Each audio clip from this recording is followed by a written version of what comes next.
Hey everyone, welcome to the Oasis podcast. I'm your host, Miss AJ. Thanks for tuning in. An oasis is something that provides refuge, relief, or pleasant contrast, and that is exactly what you can find tuning into the Oasis podcast. This will be a space where I and special guests will be cultivating intentional and honest conversations about life's journey. So what are you waiting for? Subscribe now. Also follow us on Instagram at the Oasis Podcast. That's TheOasis Podcast. Welcome back, everyone. Thank you for joining us again on the Oasis Podcast. So today is our back to school episode, and I have with me today two very special guests that are near and dear to my heart. I have JX and WX. Say hi. Hi! And we are going to be discussing back to school, but most importantly, talking about back to school anxiety and kind of giving parents and caregivers and those who take care of kids in any capacity, teachers, etc., what back to school anxiety looks like and what we can do about it. So, why don't you guys introduce yourselves? My name is JX, like you know, and I am in 5th grade. My name is WX, as you know, and I am in 3rd grade. 3rd grade. Thank you for being so brave and being here with me on the podcast. So, you guys all started school already, right? Mm-hmm. When did you start school? August 26th, I think. Okay. And I forgot. you forgot? That's okay. And you guys go to a charter school, right? Yeah. Alrighty. Success Academy. Okay. For the win. So, how did you feel about going back to school? What was the feeling that you had? Well, you can go first. WX. I was happy and kind of like scared to know which teacher I will have. Okay. Say more about the Okay. feeling scared, though. This is about anxiety, isn't it? So, I was like nervous to see like which class I was going to. Mm-hmm. And to see like who would be my classmates. Okay, so we're gonna touch more on that feeling of nervousness, right? So what about you, JX? Well, I feel really excited because this was going to be my first year of 5th grade. Mm-hmm. First time going to junior high school, so I was feeling a bit nervous on what other subjects I might have had and the teachers, because I've seen in so many things that people like to make the history teacher feel horrible and boring, and that's a lie. Don't trust them on that. Okay, so both of you guys were anticipating, right? Like, Yeah. teachers and classmates and what's gonna happen, right? Yeah. Okay. So do you both know what anxiety is? And if you do have an idea, can you please share? What do you think anxiety is? We're going to say it together. I mean, it's gonna be difficult for the listeners if you talk at the same time, so one at a time, please. I think anxiety means like when someone's nervous or they feel like uncomfortable. Okay. You took the words right out of my mouth. Okay, you were gonna use the same words? You sure? Mm-hmm. Okay. So yes, that definition is actually, yes, it does describe what anxiety is and can be, right? So anxiety is an intense, excessive, and sometimes persistent worry, right? And fear about everyday situations, right? So going to school, that's like an everyday situation, right? And sometimes it might cause you worry, right? So if you might have a big test or something, you might get really anxious because you're worried of doing good, right? So have you guys ever felt anxious before? Yes. You think so? Based Yes. off of the definition, it sounds about Yeah, sounds about right. Yeah. right. Okay, so some symptoms of anxiety, right? We're going to share with the listeners, and also, you might already know this, but for your knowledge, right? Maybe you can share it with your parents. Maybe they don't know, right? So it says some kids feel completely overwhelmed by anxious thoughts, right? So it starts all here in their head, okay? They struggle to do everyday things like attend school, right? Or maybe go to a sport practice.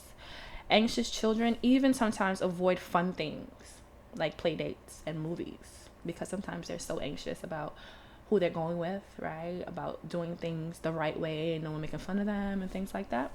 Yeah. So some other symptoms, right? You guys know what symptoms are? Yeah. What are symptoms? Symptoms are like, I know what they are. I'm not sure how to explain, Hard to explain. You want to guess? WX? Yeah. I wanna say that symptoms are like the way you feel. Yes, you're absolutely right. Symptoms are what you actually feel, what you actually experience, right? Okay, and it's technically usually the body's response. That's what's considered a symptom, how the body responds, right? So when someone's anxious, they may feel these things: fast heart rate, rapid breathing, sweating sometimes, right? Or even feeling tired because your heart is going so much, your body's doing so much, you then feel like exhausted, right? You're yawning now, so you feeling tired? I hope this podcast don't have you anxious. No. Right? You might sometimes also feel agitated. You know what agitated is? No. No? Like sometimes, like if your brother might get on your nerves, right? You get, and that's because what they're doing is agitating you. Like it's just not rubbing you the right way. It's called agitation. Sometimes we might say feel annoyed, right? But agitation is something that just rubs you the wrong way and you can't shake it. So you get agitated, right? And then you also act out. Then you might yell, right? Then you might do something like that. Okay, now that you explained it, me and WX, we both can understand that meaning. Yes, right? Restlessness, when you just like, you guys might call it, oh, I'm bored. But it's like, you just can't like sit still. Like you can't find anything to entertain yourself. You just feel like you just gotta move around. Like you just can't relax, right? Mm-hmm. You have a hard time paying attention, right? Poor focus. Like you're so worried about what's about to happen that you can't even pay attention to what's about to happen. You sometimes get headaches. It's really common in kids. Getting headaches, getting tummy aches, right? When you're anxious, sometimes as you have tantrums, you just get upset and you're like, you just get upset and you just like don't even know why, but you know that you were scared about something and now you're just mad, right? Crying, refusing to go to school, meltdowns sometimes at school, right? Sometimes meltdowns before school when you have to get dressed and get ready for school, right? Or having to do your hair, putting on your shoes, then you get like, you get so frustrated and mad. And also sometimes in school when you have to go maybe from class to class or from class to lunch or something, you get really like flustered and upset about that, right?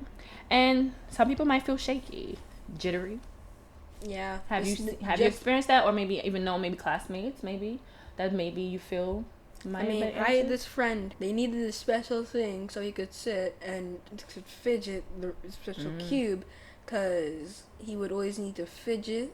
Oh, See what I mean? okay. So that might be how they was helping him deal with his anxiety, right? That might be a way. Yeah, he had to channel that energy somewhere else. So yeah, that is actually one way that some people deal with anxiety, right? So why do you think this happens? Like, why do we get anxious? Why do we get nervous? Why do we get jittery and shaky and like worried? WX, you want to go first? Yeah. Okay. Well, I get nervous from when, I just think about how they will like treat their students and their attitude. Okay. And that just makes me get nervous because most of the time I think they have a bad attitude. Oh. I've known some teachers like that. Okay, so pretty much you are anxious because you're worried about what might happen, right? You're worried about maybe some things you've heard maybe about this teacher, right? Or what experience you have. So you're worried about the unknown, which you don't know, right? Yeah. And that's actually very common with anxiety. Absolutely. How about you, JX? Well, the only thing that I was worried about in middle school was bullies. They're just everywhere. Bullies. Okay.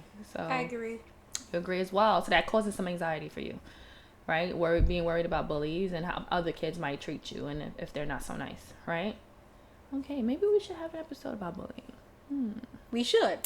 Yeah, we'll see how we can put that together. This is the sequel episode. Okay, see, I throwing that into the universe. Okay, I like that. Okay, I like that idea. Actually, we might do that. So, do you guys know what the fight or flight is? Fight or flight. I've heard the phrase before. Fight or flight response. You probably learned it in science or heard it in science, no? I'm guessing the flight is running away. Mm-hmm. And the fight is when you just get angry and you want to fight them. That's a good deduction. Yes. That happens to me a lot. Yes. So that response is actually a natural human response, right? When the symptoms of anxiety are the results of the fight or flight response. But the fight or flight response is perfectly human. It helps us stay safe. So we think danger is around, our body is going to respond, right? It either going to fight, is going to flight, meaning you're going to run away, or you're going to fight whatever you think is your danger.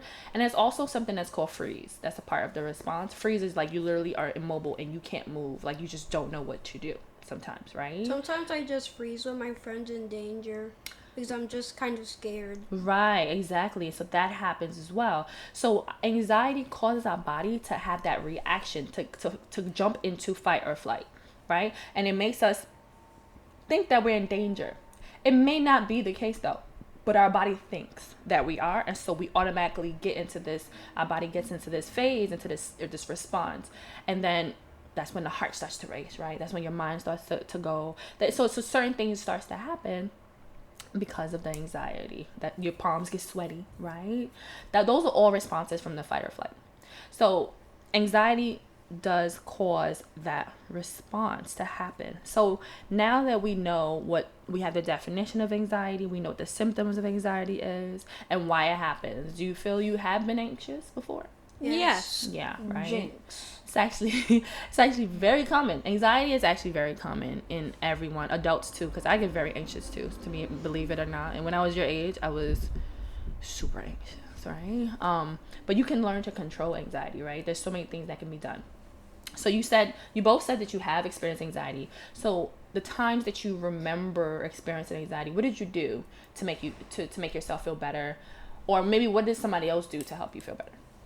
Well, when I was feeling nervous, some of my friends comforted me, so then I wouldn't feel as nervous as I was before. That's nice. So you guys talked about it? Were you able to talk about it? You would tell them that you were nervous, and then you were able to talk about why you were nervous? Yeah. Oh, that's nice. Okay, that's a good support system. That's actually very important. How about you, Jax? Well, it kind of follows the same path as Wayax, because I remember this one time when I was joining kindergarten, actually. It was kindergarten, and it was the first day of kindergarten. I feel like it's really common to face anxiety on that day, that special day. Because pre-K, it's kind of the same thing, but you're used to more stuff there, because it's kind of like home. But kindergarten is different. There's all these seats and desks, and you're like, what is this place? Yeah, the structure is very different when you go from pre-K to kindergarten, right? So once I was in kindergarten, the first day, and people actually bullied me. Yeah. Like a third grader came and then took away my toy. Oh no, that wasn't very nice at all, right? But we're going to talk about, I really do want to do a bullying episode actually now. And we're going to talk about the difference of somebody being mean and somebody bullying you. Because they're actually very different things, right? But we're going to talk about that in a different episode. But that is unfortunate, right? But when you go from pre-K to kindergarten, it is different, like what you mentioned. You go from something that's not that structured. It's a lot of playtime, right? A lot of socialization, to kindergarten where now they want you to sit down and they want you to write and they want you to do work and then follow structure. So that can cause anxiety because it's something that's super different than what you're used to, right? So how about when you were in that setting, what helped you not feel anxious anymore? Well, the teacher actually comforted me when I actually got into the class. So your teacher was able to kind of give you what you needed so you can feel more comfortable. Yeah. Right? Okay. Well, And then after that, I realized there was something the same about kindergarten and pre-K. It was that it's almost just as fun. okay. So the fun definitely helped, right? It being just as fun. So thank you both for being vulnerable with me, right? And sharing talking about your anxiety, because sometimes it's hard to talk about how we feel, and sometimes when we don't feel our strongest, right? Sometimes it's hard to talk about. So what are some things, right? So you guys go to a charter school, so you went to school super early or earlier than other people, right? And so there's a whole bunch of kids who are going to start school next week, right? So what are some things that you would like for, what advice would you give parents, right, caretakers, teachers about kids who are starting school, and how they might feel, right, when they're starting school? Well, like, I want to go first. Okay. So, well, like, this whole episode was based off of anxiety, so I recommend asking the children, how was your day? Because if they keep something to themselves and you don't know, how is that going to help? That goes to the parents and the children. Okay. Yeah, Tell you're right. tell everyone, tell your parents, tell someone when you feel uneasy about a place, or after it, you're like, I don't like this place. It's not nice. Okay. Absolutely. Because there are places like that. And then sometimes the people in those places make you not feel nice, right? And it might be the place is fine, but the people there, this just not for you. And it's, yeah, you should tell your parents, talk to your parents about that so they can figure it out, right? Maybe you might need a different setting. Maybe you might need a different teacher, and you can probably get those things happen for you, right? So how about you, WX? Well, to give advice to the teachers and the parents, I will tell them to just like ask how they're doing and to tell them that if you're starting out from pre-K coming to kindergarten, then you should feel happy that you're in a different environment. Okay. Try to make them feel more comfortable is what I think he's trying to say, right? Yeah. Okay. So you want them to understand that it's a big transition, right? And they should try the hardest to make the child or the student feel comfortable there. Yeah. Right? Because it can be hard, and sometimes. Yeah, go ahead. And as they're going up to different grades, then since they're getting older, they'll find a way to do that by themselves. You're right, but sometimes they might need the help, right? And give them the tools so they can learn how to do it themselves, right? Right. Anything else you want to share, maybe with kids who might be feeling anxious, outside of, okay, tell somebody about it. What are some techniques or something that you've tried? Just ask to take for a walk, ask for water, ask to write down your feelings. I heard that helps people. Okay. Those are good suggestions, yeah. Well, I think that the kid that feels anxiety should like go cool down or just take a break from the activity that made them feel anxiety. You're absolutely right. And what you're talking about, both of you guys, being able to even do that's being mindful, right? The fact that you can see, wow, I feel off, I feel uncomfortable. Why do I feel like this? Oh man, I'm anxious. Oh, this math assignment is making me anxious. All right, let me take a break from it so I can figure out what's going on with me, right? And so I can come back and do the work, right? So that is so important, and you're absolutely right. Taking a break from it, doing something different, breathing, drinking some water, that can definitely help with the anxiety. But if it's like so bad that you can't even like think about doing any of those things, you should definitely talk to somebody, right? Talk to your teacher, talk to your parents, right? And if you have siblings, maybe talking with your siblings, right? Your other caregivers, your aunties, your uncles, right? You can talk to somebody else who can help you, right? Right. Wonderful. Thank you, boys. So we've heard directly from kids about how parents or caretakers can help them with adjusting with going back to school after having probably a fun-filled summer. So I have some other tips and tools that I can provide for those of you parents and caregivers. These tips come from the Child Mind Institute. So first and foremost, get back into a routine. So before school starts, maybe a week or two prior, it's probably a good idea to have the kids start going to sleep in a particular time, getting up at a particular time, and just giving them a little more structure in their day. So that way it's not a huge shock for them when they are starting school again. Including them in the decision making, and that a lot of times we don't realize, like, kids don't really have a lot of control of their lives. So it's good to, because we know school is not get up and they have to go for many reasons. And so allowing them to make small decisions in their day, right? Like give them choices of what they can eat for breakfast, right? What book they can read for bedtime, even a book they can take with them to school. Just little things like that. And if they, even like maybe if they don't wear uniform, letting them choose an outfit to wear or things like that to give them the opportunity to feel like they have some control of their lives. And that can actually help with their anxiety as well. Remember to refuel, right? So making sure kids have something to eat in the morning.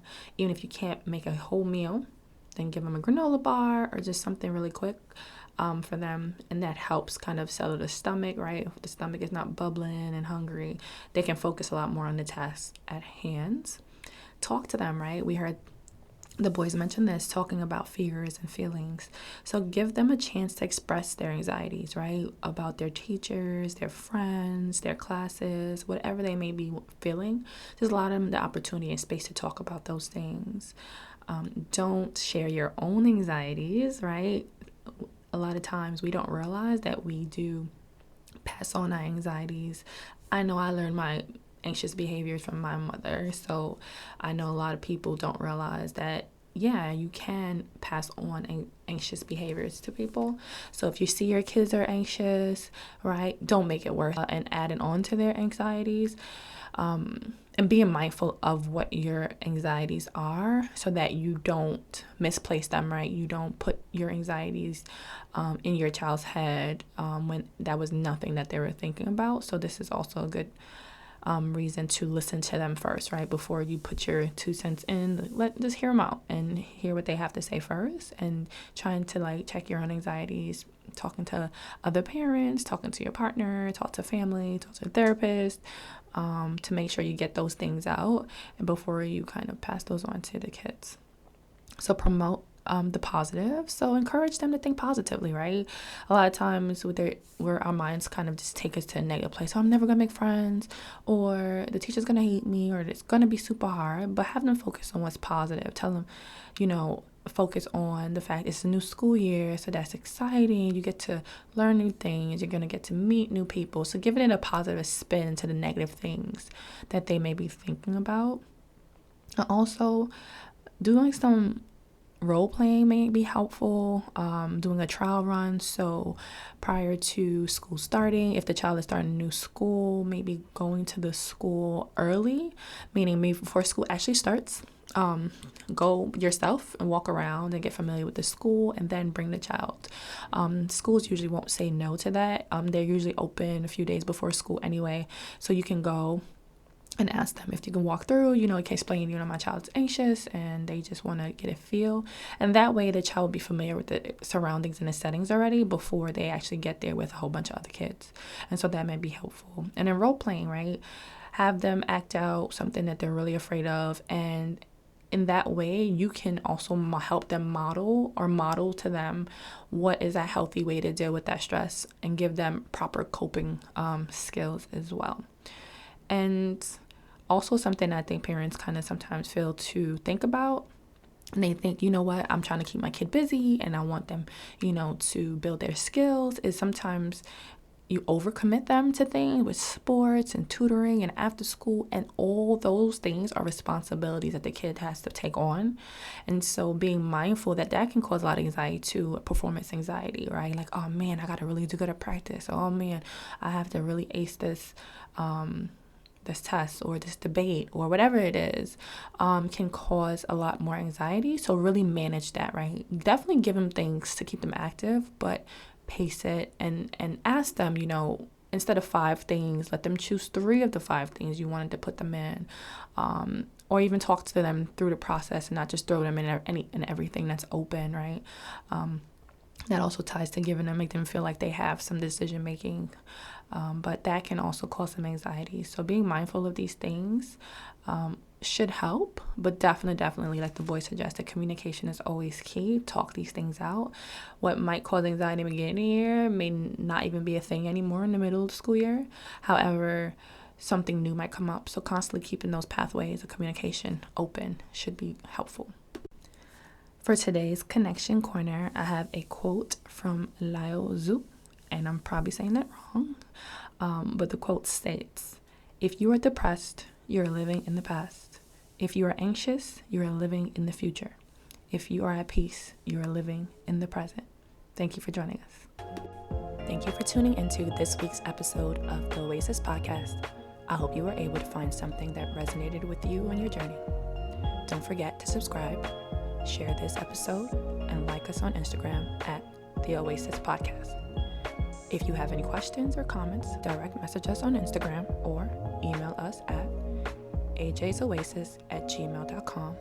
Again, that's AAYJAYSOASIS@gmail.com.